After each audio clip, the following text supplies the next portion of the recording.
और चलिए खबरों में आगे बढ़ेंगे। जब से हरियाणा के नूह में हिंसा भड़की तब से एक ही सवाल पूछा जा रहा है कि हरियाणा के नूह में हुई हिंसा का मास्टरमाइंड कौन है। हरियाणा के गृह मंत्री से लेकर पुलिस तक गहरी साजिश की बात कर रही है, लेकिन हम आपको साजिश के सबूत दिखाने जा रहे हैं। बिल्कुल बताने जा रहे हैं कि कैसे हिंसा के लिए सुनियोजित तरीके से हथियार वहां पर जुटाए गए थे, कैसे कुछ ही मिनटों के भीतर हरियाणा का मेवात बंधक बन चुका था और पुलिस दंगाइयों के सामने बेबस और लाचार दिखाई दे रही थी। हद तो यह है कि सीएम खट्टर ने कह दिया कि पुलिस हर व्यक्ति की सुरक्षा नहीं कर सकती है।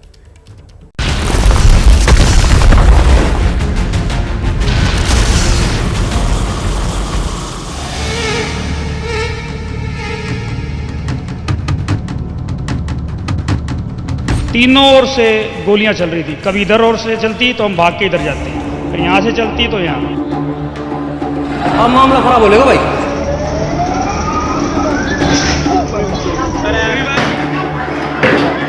पुलिस की प्रशासन की सहायता में 6 से 7 घंटे बाद ही मिली है। पुलिस प्रशासन पूरी तरह से सोया हुआ था।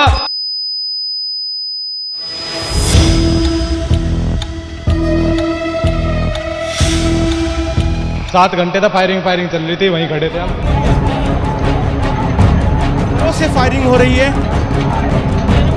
उनके पास कट्टे तले का स्नाइपर सब सामान उनके दो रहा है।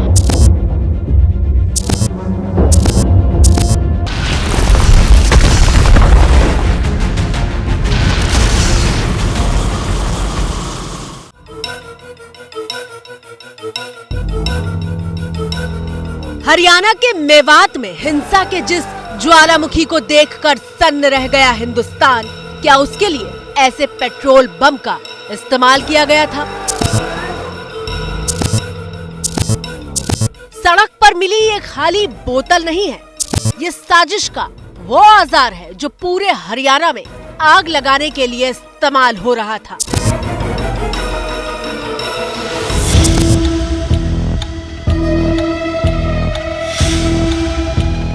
ये बोतल चीख चीख कर कह रही है कि कैसे पूरी प्लानिंग के साथ हरियाणा को आग के हवाले किया गया।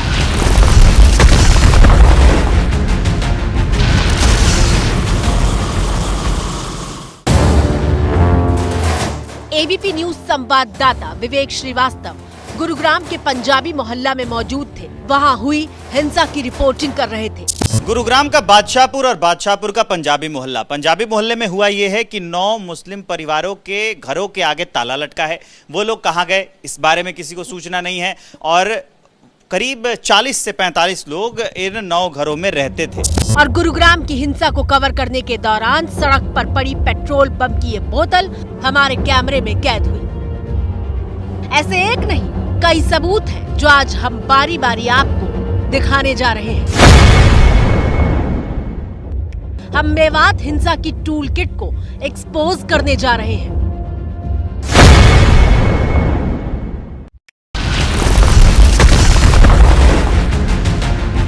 ये सिलेंडर धरा सरकार भी सुन लिया भाई। रोड पे ठीक है ना। आपकी स्क्रीन पर मौजूद इस वीडियो में सड़क पर सिलेंडर बिछे हुए दिखाई दे रहे हैं। अब इस वीडियो में क्या कहा जा रहा है वो सुनिए।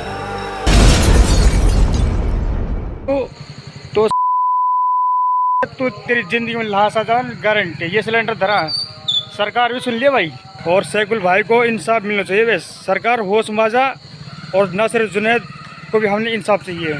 कितने तुम बजरंग वाले कितने तुम वो बनेंगे, आ जाओ। और हिंदू भाई भी हमारे मेवात के सारा हमारे साथ। यह हिंसा का वो दूसरा हथियार है जो सबूत बनकर आपकी आंखों के सामने मौजूद है। सिलेंडर रखे गए थे और हिंसा की ऐसी प्लानिंग करने वाले लोग पूरे सिस्टम को चुनौती दे रहे थे, जैसे उन्हें कानून व्यवस्था का कोई खौफ ही नहीं है। और अगर खौफ होता तो ऐसा काम करने की हिम्मत नहीं करते। अगर हिंसा की प्लानिंग पहले से नहीं होती तो एक साथ इतने सिलेंडर कहां से आए? अगर प्लानिंग नहीं थी तो कैसे सिलेंडर से पूरे रास्ते को रोक लिया गया?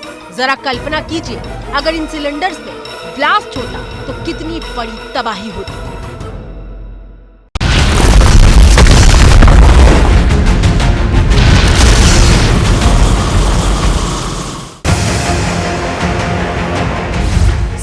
साजिश के ये सिलेंडर कैसे बिछाए गए थे ये आपने देख लिया, लेकिन अब आपको वो चेहरा दिखाने जा रहे हैं जिसने सड़क पर सिलेंडर की ऐसी चादर बिछाने के लिए भीड़ को उकसाया था।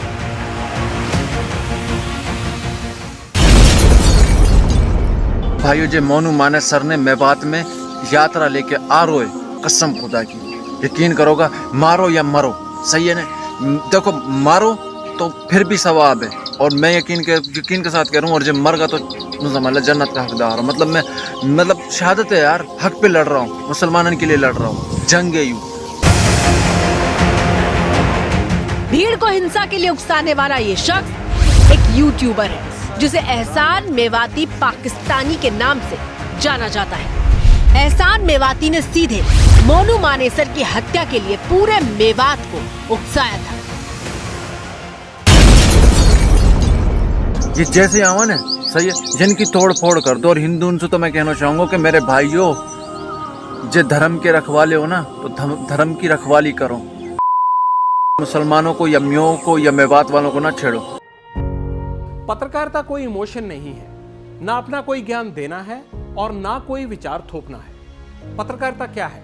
पत्रकारिता का मतलब है सही जानकारी इकट्ठा करना और तथ्य बताना। पत्रकारिता आज जितने महत्वपूर्ण दौर में है, शायद पहले नहीं थी। इस दौर से निकलने के लिए सिर्फ सच दिखाने की जरूरत है, वो सच जो आपके हित को आगे रखे। इसलिए अब रात 9 बजे प्राइम टाइम नहीं होगा, ये आपका टाइम है।